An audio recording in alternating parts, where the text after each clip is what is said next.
నోవాహు జలప్రళయం లాంటి కథలు ప్రపంచంలో చాలా మతాల్లో ఉన్నాయి. కానీ ఒక ప్రశ్న, వీటిలో ఏది నిజం? అన్ని కథలేనా? లేక ఒకటి మాత్రమే నిజమా? ప్రాచీన కాలం నుండి ప్రపంచంలోని అనేక సంస్కృతుల్లో ఒకే విషయం కనిపిస్తుంది.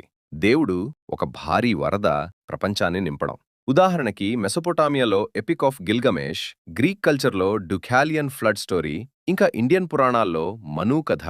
ఈ మను కథ మత్స్యపురాణ మరియు శతపాత బ్రాహ్మణలో కనిపిస్తుంది.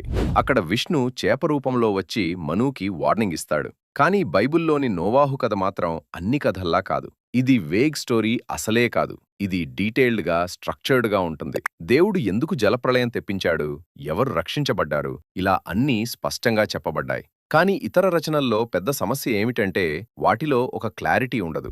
ఉదాహరణకి మను కథలో విష్ణువు మత్స్యావతారంలో ఓడను తీసుకొచ్చి మనుతో ఇందులోకి ఎక్కు అంటాడు. అప్పుడు మనుతో పాటు 7 ఋషులు కూడా ఎక్కుతారు. తర్వాత ప్రపంచం మళ్లీ ఎలా నిండిందో ఆన్సర్ లేదు.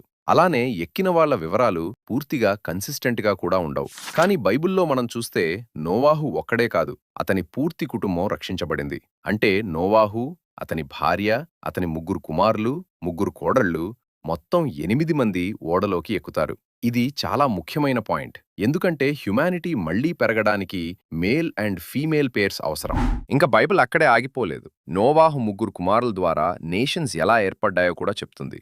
షేము మిడిల్ ఈస్ట్ ప్రాంతాలకు, హ్యామ్ ఆఫ్రికా ప్రాంతాలకు, అలానే జాపేత్ యూరోప్ అండ్ ఏషియా ప్రాంతాలకు వెళ్లారని చరిత్ర ప్రకారంగా చెప్తుంది.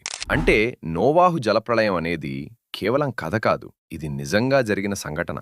కానీ కొంతమంది దీన్ని ఒక కట్టుకథలా తీసిపారేస్తారు. కొంతమంది మౌంట్ అరారాత్ దగ్గర ఆర్క్ ఎవిడెన్స్ ఉందని కూడా క్లెయిమ్ చేస్తున్నారు. మరికొంతమంది ఒకే నిజ సంఘటన డిఫరెంట్ కల్చర్స్లో, డిఫరెంట్ కంట్రీస్లో, వేర్వేరు రచనల్లో చెప్పబడినట్టు చెప్తున్నారు. కానీ ఇతర రచనలతో పోలిస్తే బైబిల్ అకౌంట్ చాలా కన్సిస్టెంట్గా, కంప్లీట్గా కనిపిస్తుంది. ఇన్ని ఫ్లడ్ స్టోరీస్లో మీరు ఏది నిజమని నమ్ముతున్నారు? కామెంట్లో చెప్పండి. నమ్మితే ఆమెన్ అని కామెంట్ చేయండి.